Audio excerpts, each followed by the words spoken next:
তুমি আল্লাহর ভয়ে জেনা বাদ দিলা, আল্লাহর কাছেই চাইলা, ধৈর্য আল্লাহর জন্যই ধরলা, আশা আল্লাহর কাছেই করো, তিনি কি তোমাকে ফিরাবে? তিনি হচ্ছেন উনি যিনি ৯৯ জনকে হত্যা করার পর শুধু উনার কাছে শাস্তির ভয়ে আছে কিনা আমার মুক্তির উপায়, আমার কি ক্ষমা হবে, ক্ষমা কার থেকে? তাহলে ওই যে বনি ইসরায়েলের ঘটনা, ও ৯৯টা মানুষকে মারার পর কার কাছে ক্ষমার জন্য? ক্ষমা হবে কিনা ব্যাকুল হয়ে গেছে। কার কাছের জন্য?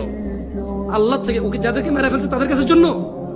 ও তো টেনশন করতেছে যে আমাকে কি মাফ করবে কেউ, আল্লাহ কি আছে যে আমাকে মাফ করবে, বা আমার কি ক্ষমা হবে? ৯৯টা মারার পরও কি ক্ষমা পাবো আমি? আল্লাহ কি ওর জন্য জমিনকে কাছে করে দেয় নাই?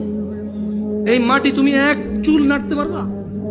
এই জমিন তুমি এক চুল নাড়তে পারবা? ভাই আমার, তুমি কি বনি ইসরায়েলের ওই ৯৯ জন হত্যাকারীর চাইতে নিজেকে খারাপ মনে করো?